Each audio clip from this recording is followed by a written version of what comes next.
साथियों नमस्कार। साथियों, पिछले दिनों जो खाद को लेकर बहुत ही बड़ी समस्या आड़ोती में थी और पूरे राजस्थान में खाद की समस्या देखी जा रही है। कल हम लोगों ने 12 कलेक्ट्री पे खाद को लेकर और अन्य समस्याओं को लेकर धरना दिया था और उसके बाद में जब धरना चालू हुआ तो बहुत सारी समस्या हमारे सामने आई।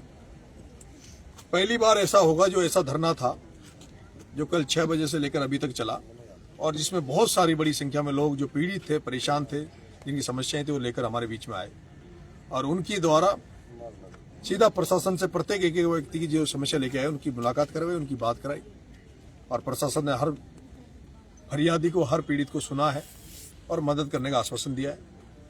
खाद को लेकर भी प्रशासन ने कहा है कि हमने ज्यादातर तो मंगा लिया है, पूरा आ गया है। 4000 टन अभी कुछ जो आना है पूरे सीजन का वो कमी है, उसको वो 3 से 4 दिन के अंदर अंदर इसी महीने में वो भी आ जाएगा। इसके अलावा पहली बार इस आड़ोती में इतनी मुखरता से उसमें फसल बीमा की बात हुई है। फसल बीमा और फसल मुआवजा 2 तरह का है। फसल मुआवजा तो होता है जो सरकार कोई फसल खराब हो जाती तो देती, तो फसल मुआवजा तो अभी जारी हुआ था, किसानों के लिए सरकार ने किया था। और एक फसल बीमा होता है जो फसल बीमा जब हम केसीसी लेने जाते हैं तो फसल बीमा के नाम पर हमारी केसीसी में पैसा काटा जाता है ताकि हमें बाद में फसल चौपट होने के बाद क्लेम मिले। अभी एडीएम साहब से मिले थे तो बड़े लंबे चौड़े उस पर हर पॉइंट पे हमारी बात हुई, तो फसल बीमा पे भी हमारी बात हुई। हमने जिला प्रशासन से निवेदन किया है कि आप फसल बीमा को लेकर जिला प्रशासन सभी किसानों को जागरूक भी करे और ये नियम भी है, ये नियम है उसमें फसल बीमा के उसमें कि किसानों को जागरूक किया जाए, किसानों की को सोशल मीडिया के माध्यम से बताया जाए। तो हमने वो रखा है और उसके बारे में भी जो भी है वो ये बताएंगे।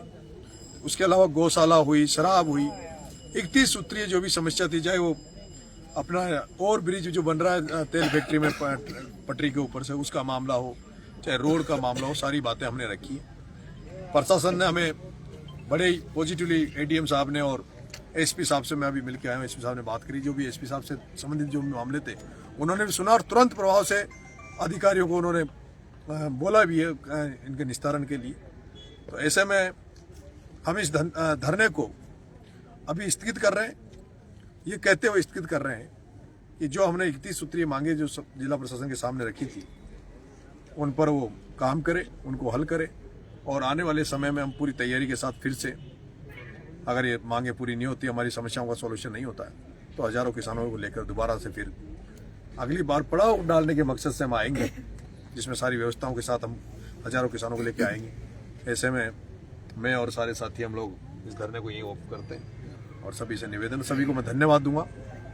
बहुत बड़ी संख्या में माता बहनें आई, बहुत सारे किसान आए और ये सब लोग बिना बुलाए आए, क्योंकि धरना अचानक था, किसी को बुलाया नहीं। तो जो सारे लोग जो बिना बुलाए इस धरने में शामिल हुए लोग आए, उनको बहुत बहुत धन्यवाद। राम राम साहब।